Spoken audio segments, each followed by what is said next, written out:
बिस्मिल्लाहिर्रहमानिर्रहीम, अस्सलाम वालेकुम। मैं शाहिद सकलैन हूँ। आप मुझे मेरे यूट्यूब चैनल फेसबुक पेज पे देख रहे हैं। 27 जनवरी है और पीर का दिन है। लाहौर में बड़ा अफसोसनाक वाक़या पेश आया है, जहाँ पे माँ ने अपने सगे बेटे, जिसकी उम्र तकरीबन 2 साल के लगभग थी, छोटा बच्चा था, उसको जो है वो कत्ल किया, उसकी लाश को जलाया और फिर दूर जाके उसको फेंक दिया। पुलिस जो है, ज़ाहिर है इन्होंने गुमशुदगी का पर्चा करवाया। मेरे पास FIR भी पड़ी हुई है। वालिद घर आया, बेचारा घर पे नहीं था। उसने आके पुलिस में दरख्वास्त दी कि जी हम ढूंढते रहे, नहीं मिला, तो मेरा बच्चा किसी ने अगवा कर लिया है, नामालूम वजूहात पे मेरे बच्चे को बाजियाब करवाया जाए। पुलिस ने जब इस मामले को इन्वेस्टिगेट किया और फिर उसके बाद जो है पुलिस ने अपनी तफ्तीश की, तो पुलिस को इल्म हुआ कि ये तो वाक़या कुछ और है और इस बच्चे को गायब करवाने में और उसको मारने में इसकी अपनी सगी माँ का हाथ है। इस सगी माँ ने अपने बच्चे को क्यों मरवाया, कैसे मरवाया, किसके साथ मिलकर मरवाया। पुलिस ने 3 मुलजमान को गिरफ़्तार कर लिया है।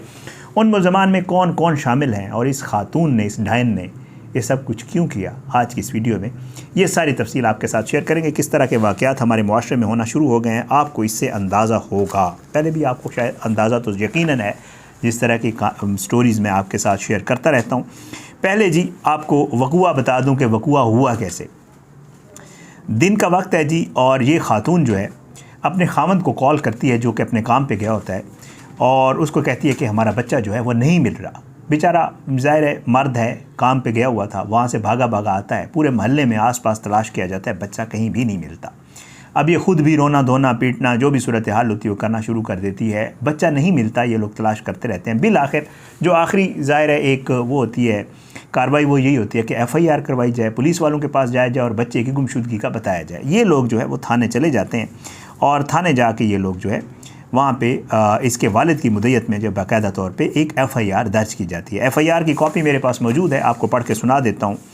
बखिदमत जनाब थाना सिटी रेवंड ज़िला लाहौर, जनाब अली गुजारिश है कि साहिल महल्ला फ़लाँ कोट बाबू खान जो है इसका रिहायशी हूँ, और मोरखा 23 जनवरी को बवक्त तकरीबन जो है वो 5 बजे के आसपास मेरा हकीकी बेटा मोहम्मद अजलान, जिसकी उम्र तकरीबन 1.5-2 साल है, जो कि घर पे मौजूद था और घर से बाहर निकला तो कोई नामालूम शख्स मौका पाकर अगवा करके उसे किसी नामालूम जगह पे ले गया। हमने ज़ाती तौर पर बड़ा तलाश किया और पता जोई की, लेकिन उसका कोई अता पता नहीं मिल रहा, और हमने 15 पर कॉल करके पुलिस को इतला दी। इस्तदा है कि मज़कूरा मुलज़िम के ख़िलाफ़ कार्रवाई की जाए और मेरे बच्चे को बाजियाब करवाया जाए, और जो एक कानूनी कार्रवाई होती है वो की जाए। अब ये FIR हो गई। जब FIR होती है तो पुलिस इस वाक़ये की छानबीन और तफ्तीश शुरू कर देती है। मैं ज़ाहिर है आजकल केसेस सॉल्व हो रहे हैं, इसमें कोई शक नहीं है। पुलिस का मैं बहुत बड़ा नाक़िद हूँ, पुलिस पे मैं बहुत ज़्यादा तनकीद करता रहता हूँ, क्योंकि हमारे यहाँ जो पुलिस है वो इस तरह काम नहीं करती। लेकिन इन केसेस में, जिन केसेस में फ़ौरी तौर पे मुलज़मान को ट्रेस कर लिया जाता है, मैं पुलिस की तारीफ़ ज़रूर करता होता हूँ। पुलिस ने अपनी कार्रवाई शुरू की और इन्होंने जो है वो पुलिस ने मोबाइल डेटा और ये चीज़ें निकालना शुरू की। अच्छा, पुलिस जब तफ्तीश करती थी, पूछ गुछ करती थी, मामलात के हवाले से पूछती थी, तो जो बच्चे की माँ थी उसके जो बयानात थे वो पुलिस को मशकूक लगे। पुलिस ने सोचा कि ऐसे डायरेक्टली अगर कोई कार्रवाई करेंगे, इसकी माँ से पूछ गुछ करेंगे, तो ज़ाहिर उन बेचारों के साथ पहले एक इतना बड़ा सान्या हो चुका था, और आपको पता है फिर फैमिलीज़ में प्रॉब्लम शुरू हो जाती हैं, पुलिस पे लोग उंगलियां उठाना शुरू कर देते हैं। इन्होंने ये किया कि क्यों ना इसकी पहले CDR निकलवाई जाए। पुलिस ने उसकी CDR निकलवाई। पुलिस ने जब उसकी CDR निकलवाई तो पुलिस को एक नंबर के ऊपर इस खातून का राब्ता बड़ा कंटिन्यूस नज़र आया। पुलिस ने उस नंबर को चेक किया तो ये इनका अपना एक रिश्तेदार था, रिलेटिव था, इस खातून का और इसके हस्बैंड का रिश्तेदार था, आपस में बंदा था, लड़का था। पुलिस को थोड़ा शक हुआ कि इससे राब्ते में इतनी ज़्यादा क्यों है, और जिस दिन वक़ुआ हुआ उस दिन भी ये खातून उससे मुसलसल राब्ते में रही। पुलिस ने सोचा कि फिर इन्वेस्टिगेशन होनी चाहिए और इस खातून से पूछ गुछ करनी चाहिए। पुलिस ने इस खातून से जब अपने तरीके से पूछ गुछ की, उसके खावंद को एतमाद में लिया और कहा कि इससे पूछ गुछ करनी है। खावंद ने कहा कर लें। जब पुलिस ने उससे पूछ गुछ की तो खातून बक पड़ी और उसने ये इंकशाफ किया कि वाकई मैंने अपने बच्चे को, अपने आशना जो कि हमारा रिश्तेदार है, उसको जो है अपने आशना के ज़रिए किडनैप करवाया और वो उसको ले गया है। अब जब पुलिस उस आशना तक पहुँची और उसे कहा कि जी बच्चा किधर है, तो उसने कहा कि जी मैंने बच्चे को पहले कत्ल किया, कत्ल करने के बाद उसकी लाश जलाई, और जलाने के बाद इन मुलजमान की निशानदही के ऊपर लाश जो है वो कोट राधा किशन से बरामद की गई, बाकायदा इस बच्चे की, जो कि देखने वाली उसमें नहीं थी। बहरहाल पुलिस ने जो है गिरफ़्तार मुलजमान में से मरकज़ी मुलजिम इस्लाम जिसने ये बच्चा कत्ल किया है उसकी लाश जलाई है। नौकरानी इनकी है सना और मकतूल बच्चे की माँ किन्जा, इनको जो है पुलिस ने गिरफ़्तार कर लिया। अब जब पुलिस ने इनसे तफ्तीश किया कि जी मामला क्या है और पुलिस ने ज़रा मज़ीद खोला है तो जो चीज़ें जो है वो सामने आई हैं वो मैं आपके साथ शेयर कर देता हूँ। पुलिस ने जब चेक किया तो पता ये चला, और अब इसके ज़ाहिर बात है हस्बैंड से भी जब पुलिस ने पूछा और तो उसने कहा कि हमारा रिश्तेदार है। तो पुलिस ने कहा जी वजह तनाज़ा या वजह मामलात क्या हैं। जब उस खातून से भी पूछा गया तो खातून ने ये बताया कि जी ये मेरा रिश्तेदार था, हम आपस में शादी करना चाहते थे और मेरी शादी इसके साथ नहीं हुई और फिर मेरी यहाँ शादी हो गई।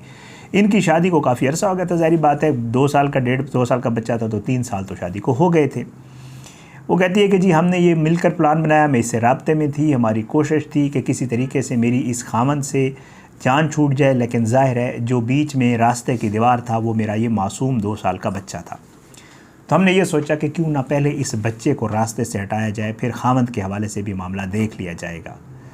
तो इसने अपने बच्चे को खुद अपनी नौकरानी के हाथ, जो काम करने वाली थी सना जिसका नाम है, उसके हाथ अपने आशना के पास भेजा और बाद में शोर जब उसके पास पहुंच गया इसने उससे रब्ता किया, पता चल गया बच्चा पहुंच गया उसके पास। उसके बाद इसने शोर मचाया और कहा कि बच्चा गायब हो गया, बाकायदा प्लानिंग और मनसूबाबंदी के तहत। अब वो जी इसको मारने के बाद कहते हैं कि बच्चे को हमने रास्ते से हटाना था, और अब ये सामने आया है कि उसके बाद जो दूसरा नंबर था वो इस खातून के खामद का था जिसने ये FIR करवाई है।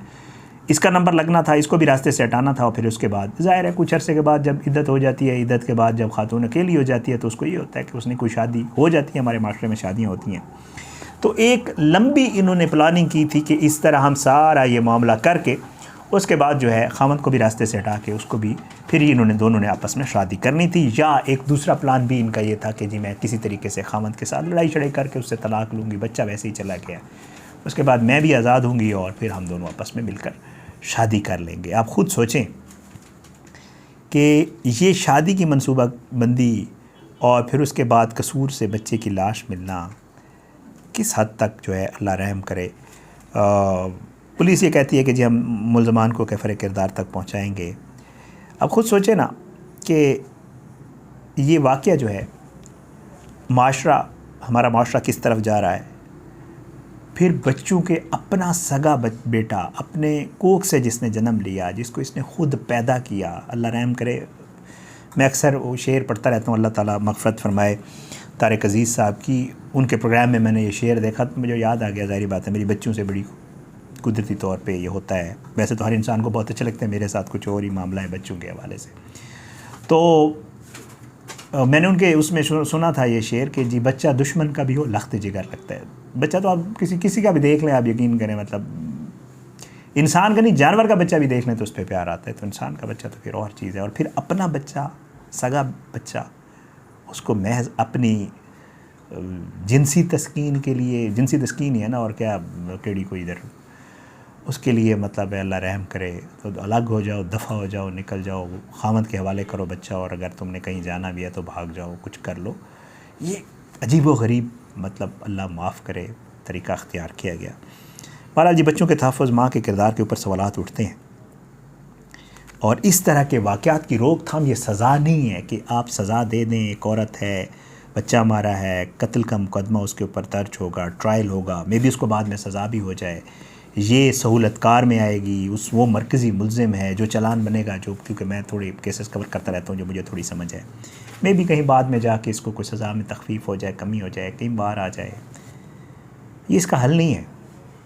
इसके लिए बाकायदा प्रॉपर काम करने की ज़रूरत है। वाक़यात का होना, इन वाक़यात के पीछे जो मामलात हैं उनका, ये जो हम बेजोड़ की और बग़ैर मर्ज़ी की शादियाँ करवाते हैं वालिदैन, ये उसका नतीजा भी है ना। वो नहीं करना चाह रही थी लड़की और आपने ज़बरदस्ती उसकी शादी किसी और के साथ करवा दी। फिर बाद में उसके जहन में तो वही चल रहा है ना, उसके तो पहले दिन से ये सोच है कि माँ बाप ने मेरे साथ ज़्यादती की है, अब मैं इससे कैसे जान छुड़ाऊँगी। अल्लाह करे ये किसी ट्रक के नीचे आ जाए, मर जाए, ताकि मेरी जान छूट जाए। अल्लाह करे ये बाहर जा रहा हो काम पे और ये वापस ना आए। वो यही दुआ करती होगी ना, ज़ाहिर बात है अगर उसके जहन में ये नहीं। तो ये बहुत सारी इसमें चीज़ें हैं जिनके ऊपर पूरी डिबेट की जा सकती है। वाला जी बड़ा अफसोसनाक वाक़या था, मैंने कहा आपके साथ शेयर कर दूँ। हर वाक़े में एक सबक होता है। मेरी तो कोशिश होती है कि जब भी कोई ख़बर करता हूँ उसके थ्रू अवेयरनेस या इन चीज़ों के ऊपर ज़रूर बात करता हूँ कि जी खबर तो आपको देना है, आपको खबर दी जाती है, चैनल्स भी आपको खबर दे रहे होते हैं और भी बहुत सारी चीज़ें। कोशिश करता हूँ पूरी खबर करके फिर उसके ऊपर जो चीज़ें जो उसके पीछे के जो वो हैं, जो जिन वजूहात पे ये वाक़यात हो रहे हैं उसके ऊपर फोकस करने की ज़रूरत है, उसके ऊपर कोई फोकस कर नहीं रहा। अल्लाह सबको अपनी ज़ुबान में रखे, अल्लाह सबके बच्चों को अपनी ज़ुबान में रखे, अपनी दुआ में याद रखा करें। अल्लाह हम सब पे अपना रहम करम करे, अल्लाह हमें हिदायत दे। इजाज़त दें, इंशाअल्लाह अगली वीडियो में मुलाकात ज़रूर होगी। पाकिस्तान जिंदाबाद। अल्लाह हाफ़िज़।